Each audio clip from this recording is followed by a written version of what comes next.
आप देख रहे हैं न्यूज नेशन में हूं पिनाज त्यागी। खबर कट टू कट स्पेशल की आज की पहली रिपोर्ट में देखिए वेब सीरीज तांडव पर जारी घमासान, जिसमें अब एक ही डिमांड रखी जा रही है, सॉरी वॉरी कुछ नहीं चलेगा, सीधे तांडव को बैन करो। हिंदू देवी देवताओं के कथित अपमान को लेकर जम्मू में डोगरा फ्रंट और शिवसेना ने तांडव के खिलाफ मोर्चा खोल दिया, तो करणी सेना भी दलबल के साथ मैदान में नजर आई है। तांडव के निर्माता खेद तो जता चुके हैं, लेकिन उनकी ये सॉरी अब मानो कबूल नहीं है।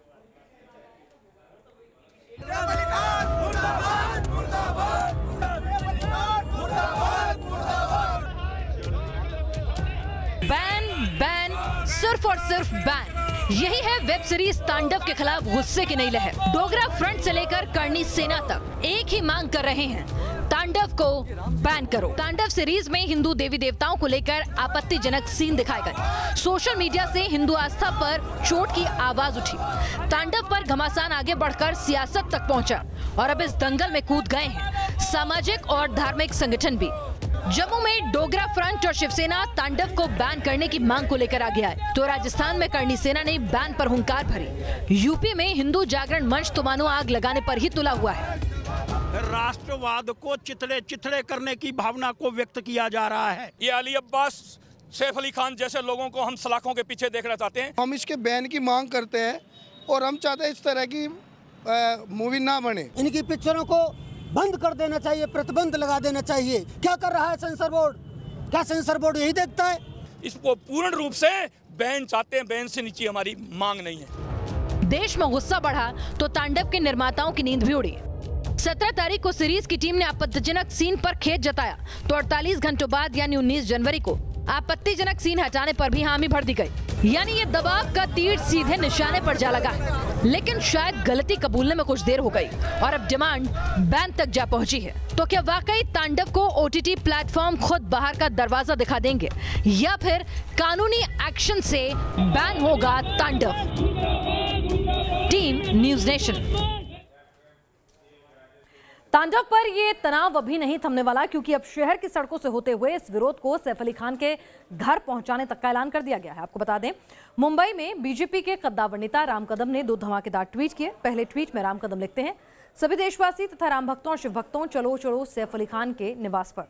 सैफ अली खान जी, वेब सीरीज तांडव की स्क्रिप्ट सुनते वक्त देवी देवताओं, हिंदू धर्म के लिए अपमानजनक शब्दों और दृश्यों का हिस्सा भी आपके सामने आया होगा, तब आपने खामोशी क्यों रखी? दूसरे ट्वीट में लिखा, यदि महाराष्ट्र सरकार ने तांडव सीरीज के खिलाफ FIR दर्ज नहीं की तो मजबूरन हमें मंत्रालय के सामने राम भक्तों और शिव भक्तों के साथ धरना करना होगा। हिंदू समाज को हल्के में लेने वाले तांडव तो अब हम करेंगे। सवाल यह है कि हिंदू धर्म के तमाम ठेकेदार जो हैं वो उस वक्त कहां सो रहे होते हैं जब तमाम बाबा पाखंड के नाम पर धर्म को बदनाम कर रहे होते हैं। जब इस तरह की वेब सीरीज आती है तो तमाम ये दल जो हैं विरोध के लिए सड़कों पर उतर जाते हैं। तो इनकी भी नीयत हमें समझनी होगी कि वाकई में धर्म का भला चाहते हैं या फिर सुर्खियां बटोरना। आगे बढ़ते हैं। तांडव पर तनातनी जारी है और इस बीच शुरू हो गया है मिर्जापुर पर विवाद। मिर्जापुर शहर के एक शख्स ने सीरीज पर शहर को बदनाम करने और समुदाय विशेष की भावनाएं आहत करने का आरोप लगा दिया और इस बाबत मुकदमा भी दर्ज कर दिया गया। अगर जांच होकर बात अदालत तक पहुंचती है तो कालीन भैया और गुड्डू भैया वालों को हाजिर होना पड़ेगा। जाहिर सी बात है, तांडव शुरू हुआ है तो अब बात दूर तलक जाएगी। मिर्जापुर वाले माफी मांगे, सीरीज में गलत काम, शहर समुदाय को किया बदनाम।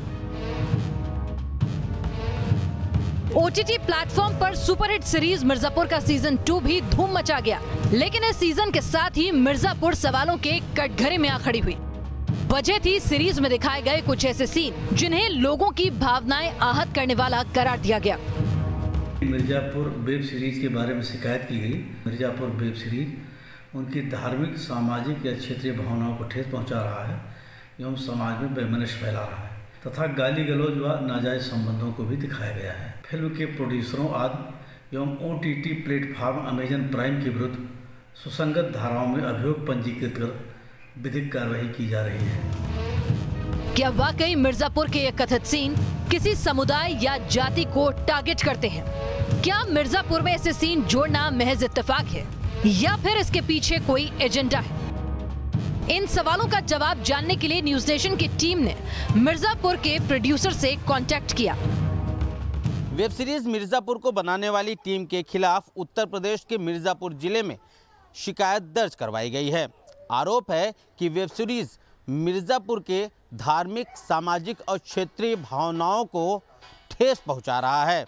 इस मामले में हमने वेब सीरीज बनाने वाली टीम से संपर्क करने की कोशिश की, लेकिन अब तक उनसे कोई भी संपर्क नहीं हो सका है। चाहे मिर्जापुर हो या फिर तांडव या फिर सूटेबल बॉय, इन वेब सीरीज के बार बार कंट्रोवर्सी में आने की वजह है ओटीटी प्लेटफॉर्म के लिए ठोस रेगुलेशन का न होना, जिसके चलते क्रिएटिव फ्रीडम और सोशल रिस्पॉन्सिबिलिटी के बीच की लकीर धुंधली होती जा रही है। Team news nation. जिस तबके की भावनाएं आहत हुई, उन्हें आवाज उठाने या विरोध करने का अधिकार है, लेकिन बार बार वेब सीरीज पर उठते सवालों की एक बड़ी वजह है ठोस सेंसरशिप का ना होना। दूसरे देशों में ओटीटी प्लेटफॉर्म्स के लिए लिमिट तय है और यही वजह है कि वहां इस किस्म के विवाद कभी कभार ही सामने आते हैं। आपको बता दें, भारत में ओटीटी प्लेटफॉर्म सीधे सूचना प्रसारण मंत्रालय के अंतर्गत आते हैं, जबकि अमेरिका में ओटीटी प्लेटफॉर्म्स की सेंसरशिप के लिए ECFCC नाम की स्वतंत्र संस्था है, जैसे हमारे यहाँ सेंसर बोर्ड होता है, जो डिजिटल प्लेटफॉर्म के कंटेंट को सर्टिफिकेट देती है। सूचना प्रसारण मंत्रालय चाहता है कि ओटीटी प्लेटफॉर्म की कंपनियां खुद ही एक सेल्फ रेगुलेटरी बॉडी बनाएं, जबकि सिंगापुर और साउथ कोरिया जैसे देशों में इंटरनेट आधारित सेंसरशिप के लिए अलग से कानून बने हुए हैं और इन्हीं कानूनों के अंदर ओटीटी प्लेटफॉर्म भी आते हैं। यानी अब वक्त आ गया है जब भारत में ओटीटी प्लेटफॉर्म्स के लिए मजबूत सेंसरशिप की जरूरत है, जिसकी मांग एक लंबे वक्त से उठ रही है।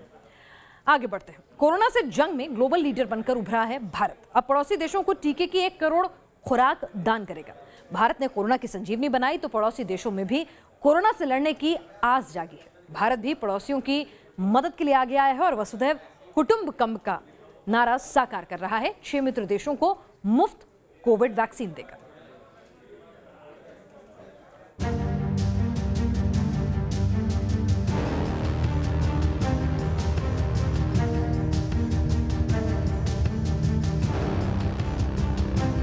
विश्व गुरु भारत बना वैक्सीन गुरु।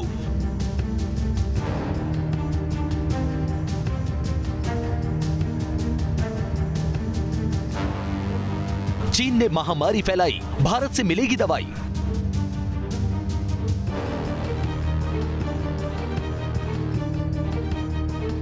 भूटान, मालदीव, अफगानिस्तान, नेपाल, बांग्लादेश और सेशेल्स, ये है वो मित्र देश जिन्हें भारत से कोरोना की संजीवनी मिलने वाली है। भारत की कोविशील्ड और कोवैक्सीन संजीवनी बनने के साथ ही साथ वैक्सीन डिप्लोमेसी को भी तराशेगी। नेपाल में चीन लगातार दखल बढ़ा रहा है। ऐसे में हिंदुस्तान का वैक्सीन देना नेपाल में प्रो चाइना एलिमेंट्स को अलग थलग कर देगा। मालदीव और भूटान ने चीन के खिलाफ भारत के सख्त रुख में साथ दिया है। वैक्सीन डिप्लोमेसी इन दोनों देशों की चीन की दूरियों में इजाफा करेगी। बांग्लादेश और अफगानिस्तान को वैक्सीन देकर पाकिस्तान पर सीधा प्रहार होगा, क्योंकि पाकिस्तान को भारत से सीधे वैक्सीन मिलेगी नहीं और कंगाल इमरान को ज्यादा कीमत में बांग्लादेश या अफगानिस्तान के जरिए वैक्सीन खरीदनी होगी। यानी हिंद की 2 वैक्सीन 2 दुश्मनों पाकिस्तान और चीन पर डबल डिप्लोमेटिक वॉर करेगी। Team news nation. ये वैक्सीन, ये यूं कहें कि संजीवनी, भारत के पड़ोसियों के लिए कितनी अहम और जरूरी है, इसका सबूत उस वक्त मिला जब वैक्सीन की पहली खेप भूटान पहुंची। आपको दिखाते हैं तस्वीरें कैसे वैक्सीन का स्वागत किया गया। वैक्सीन के कंसाइनमेंट रिसीव करने के लिए खुद भूटान के प्रधानमंत्री मौजूद थे और जैसे ही वैक्सीन आई तो पहले पूजा पाठ के साथ उसका स्वागत हुआ। पुजारियों की मौजूदगी में वैक्सीन पर तिलक लगा, फिर घंटे घड़ियालों के साथ मंत्रोच्चारण हुआ। पूजा के बाद ही वैक्सीन भूटान के अलग अलग अस्पतालों के लिए रवाना हुई। भूटान की ही तरह मालदीव में भी वैक्सीन लेने के लिए सोली सरकार के बड़े मंत्री एयरपोर्ट पर मौजूद थे। आगे बढ़ते हैं, अगली खबर की ओर रुख करते हैं। पाकिस्तान को वैक्सीन तो नहीं मिली, LOC पर मुंहतोड़ जवाब जरूर मिला। पाकिस्तान को एक ही वक्त पर 2 बड़े तमाचे पड़े। सीज फायर वॉयलेशन करती पाकिस्तानी फौज के बंकर को तबाह किया गया तो फायरिंग के आड़ में जो आतंकी घुस रहे थे उन्हें भी कदम रखने से ढेर कर दिया गया। अगली रिपोर्ट में आप देखिए, समझिए कैसे इंडियन आर्मी के बहादुरों ने LOC पर किया फैसला ऑन द स्पॉट। एक दिन, एक ही वक्त और 2 धमाकेदार एक्शन। पाकिस्तानी फौज की चौकियां तबाह और पाकिस्तानी आतंकी की LOC पर कब्र। यह था पाकिस्तान की उस साजिश का जवाब जिसका टारगेट था कश्मीर में टेरर की एंट्री।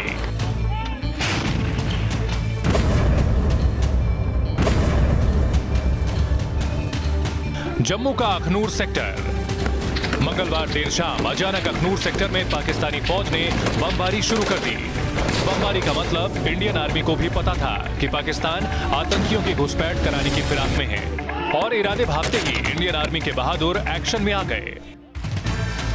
केरी बट्टल सेक्टर में जवानों को 5 आतंकी घुसपैठ की कोशिश करते नजर आए। जैसे ही आतंकी स्पॉट किए गए तो जवानों ने अपनी बंदूकों का मुंह खोल दिया। दोनों तरफ से फायरिंग हुई तो उसमें 3 आतंकी मारे गए और 2 आतंकी वापस भाग गए। जम्मू कश्मीर में सुरक्षा बलों ने पाकिस्तान की तरफ से एलओसी पर की जा रही एक बड़ी घुसपैठ की कोशिश को नाकाम कर दिया है। पाकिस्तान की तरफ से मंगलवार देर शाम अखनूर सेक्टर में 3 आतंकवादियों द्वारा ये कोशिश जो है वो की गई, लेकिन इससे पहले कि वो भारतीय सीमा में दाखिल हो पाते सेना ने उन्हें देख लिया और देखते ही वहां पर ताबड़तोड़ गोलियां चलाना जो है वो शुरू कर दिया, जिसके बाद तीनों आतंकवादी जो थे वो वहीं पर ढेर हो गए। पाकिस्तान की साजिश नाकाम हुई तो बाजवा की बुज़दिल ब्रिगेड ने फायरिंग तेज कर दी। पाकिस्तानी फायरिंग में सेना के 4 जवान घायल हुए और अपने बहादुरों का लहू बहता देख इंडियन आर्मी की तोपें गरज उठी। पाकिस्तान की करतूतों का दोगुनी ताकत के साथ जवाब दिया गया।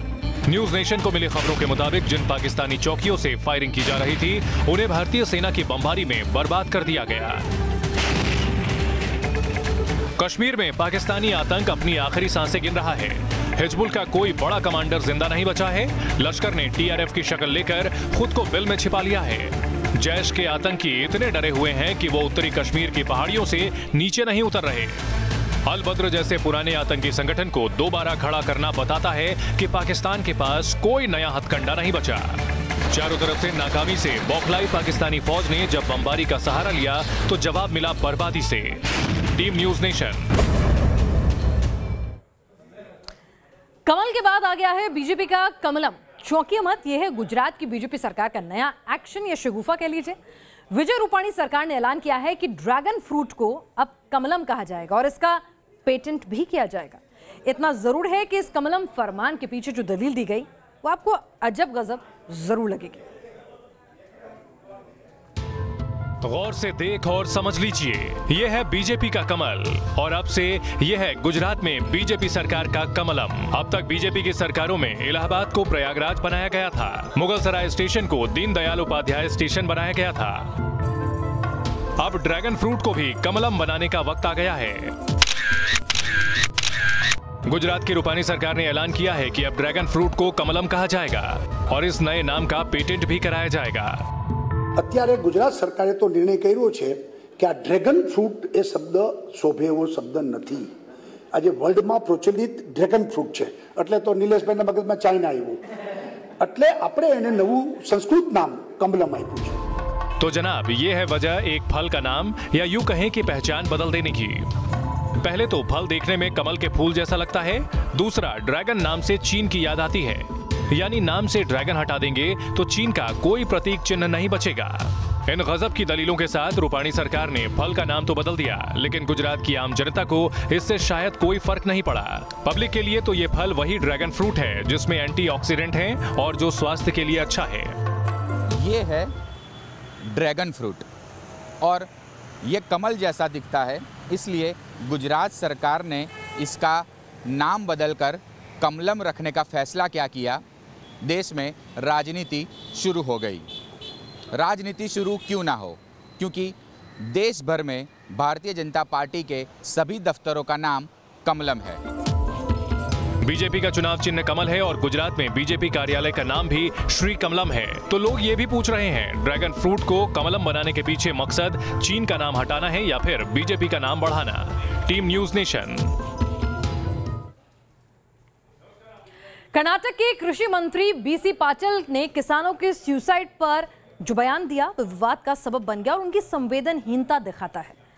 किसान खुदकुशी करता है क्योंकि वो मानसिक तौर पर कमजोर होता है। कृषि मंत्री होकर ऐसा संवेदनहीन बयान दिया और ऐसी बातें करते वक्त ना तो मंत्री जी के जहन में शर्म थी और ना ही चेहरे पर शिकन कि वो अन्नदाता के लिए ये कह रहे हैं। ರೈತರ ಆತ್ಮಹತ್ಯೆ ಮಾಡ್ತಾರೆ, ಸ್ವೀಟ್ನೆಸ್ ಆಫ್ ಮೈಂಡ್ ಅನ್ನುವಂಥದ್ದು ವೀಕ್ನೆಸ್ ಆಫ್ ಮೈಂಡ್ ತಮ್ಮ ಸರ್ಕಾರಗಳ ನೀತಿಗಳ ಕಾರಣ ಅಲ್ವಾ? ಇಲ್ಲ, ಖಂಡಿತ ಅಲ್ಲ. ನೋಡಿ, ಹಾಗಾದ್ರೆ ಎಲ್ಲ ರೈತರು ಆತ್ಮಹತ್ಯೆ ಮಾಡ್ಕೊಂಡಿದಾರ? ಎಲ್ಲರೂ ಅಲ್ಲ. ಯಾರೋ ಒಬ್ಬ ಮನುಷ್ಯನಿಗೆ ವೀಕ್ನೆಸ್ ಆಫ್ ಮೈಂಡ್ ಕೆಲವರಿಗೆ ಇರ್ತದೆ. ಯಾವುದೋ ಒಂದು ಕ್ಷಣದಲ್ಲಿ ಆ ಒಂದು ಕ್ಷಣವನ್ನ ಮರೆತರೆ ಬದಲಾವಣೆ ಆಗ್ತಿರ್ತಾನೆ. ಬರೀ ಕೇವಲ ಇದಕ್ಕೋಸ್ಕರ ಆತ್ಮಹತ್ಯೆ ಮಾಡ್ಕೊಳಲ್ಲ. ರೈತರು ಮಾತ್ರ ಅಲ್ಲ, ಎಲ್ಲರೂ ಆತ್ಮಹತ್ಯೆ ಮಾಡ್ಕೊಳ್ತಾರೆ. ಇಂಡಸ್ಟ್ರೀಸ್ ಇದ್ದವರು ಮಾಡ್ಕೊಂಡಿದ್ದಾರೆ. ಅಧಿಕಾರಿಗಳು ಕೂಡ ಆತ್ಮಹತ್ಯೆನ ಮಾಡ್ಕೊಂಡಿಲ್ಲ. ಅಧಿಕಾರಿಗಳು ಮಾಡ್ಕೊಂಡಿಲ್ಲ. ಸರ್ಕಾರಗಳ ತಪ್ಪುಗಳು ಏನಿಲ್ಲ ಆ ವಿಚಾರದಲ್ಲಿ. ಇಲ್ಲ, ಸರ್ಕಾರ ತನ್ನ ಕೆಲಸ ತಾನು ಮಾಡ್ತಾ ಇದೆ. ನಾವು ಸರ್ಕಾರ ಅಂತ ಹೇಳ್ತಾ ಇಲ್ಲ ಯಾವುದೇ मंत्री जी कुछ आंकड़े आपके लिए हम दिखाते हैं जिससे आपको एहसास होगा कि सरकारें कैसे विफल रहती हैं और इसी की वजह से किसान जो है भुखमरी, गरीबी और कर्ज के चलते दम तोड़ देता है। साल 2019 में 10,281 किसानों ने आत्महत्या की। ये देश भर में हुए कुल सुसाइड का 7.4% था। जिन राज्यों में किसानों के सुसाइड के मामले सबसे ज्यादा हैं, उसमें बीसी पाटिल जिस राज्य के कृषि मंत्री हैं वो कर्नाटक दूसरे नंबर पर आता है। 2019 में कर्नाटक में तकरीबन 2000 किसानों ने खुदकुशी को अंजाम दिया था। कर्नाटक में किसानों के सुसाइड की सबसे बड़ी वजह फसल खराब होना और कर्ज के बोझ तले दबना था। यानी सरकार किसानों के लिए कोई ठोस आर्थिक नीति लागू करने में विफल हुई और मंत्री जी के तो कहने ही क्या। अब से कुछ ही देर में एक इतिहास रचा जाएगा जब भारतीय मूल की कमला हैरिस वाइस प्रेसिडेंट पद की शपथ लेंगी। पहली महिला वाइस प्रेसिडेंट बनेंगी अमेरिका की। लेकिन सोशल मीडिया पर हिंदुस्तान के लोग ये चर्चा कर रहे हैं या हिंदुस्तानी मूल के लोग ये चर्चा कर रहे हैं कि क्या शपथ ग्रहण में साड़ी पहनेंगी कमला।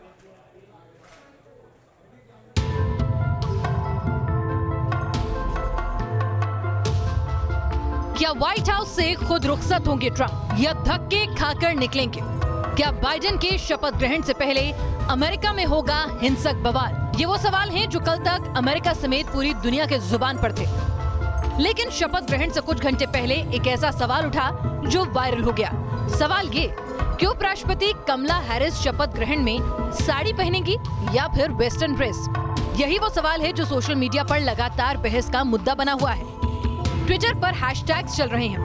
लोग कमला हैरिस को साड़ी पहनने की रिक्वेस्ट के साथ टैग कर रहे हैं। भारतीय मूल के अमेरिकियों के लिए ये बड़ा मौका है और शायद इसी वजह से उन्हें हिंदुस्तान की पहचान साड़ी याद आ रही है। कमला हैरिस के साथ साड़ी की इस कल्पना को पंख मिले हाल ही की कुछ तस्वीरों से। एक तस्वीर में कंगना हैरिस के दफ्तर में भगवान गणेश की मूर्ति नजर आती है, तो कुछ वक्त पहले उन्होंने एक वीडियो भी बनाया था जिसमें कमला दक्षिण भारत के स्वाद की पहचान यानी डोसा बनाती नजर आई थी। कमला हैरिस से जुड़े यही वीडियो कयास पैदा कर गए कि क्या शपथ ग्रहण में भी कमला भारतीय संस्कृति की एक झलक दिखाएंगी। साड़ी पर सवाल से दूर यानी कमला के घर तमिलनाडु के तिरुवरूर में लोग विशेष प्रार्थनाएं कर रहे हैं। आखिर उनके गांव की बेटी सुपर पावर की दूसरी सबसे बड़ी कुर्सी पर बैठने जो जा रही है। Team news nation. तो आपने देखी देश और दुनिया की वो चुनिंदा खबरें जो जानना समझना आपके लिए जरूरी था। खबर कट टू कट स्पेशल में आज के लिए बस इतना ही। दीजिए इजाजत।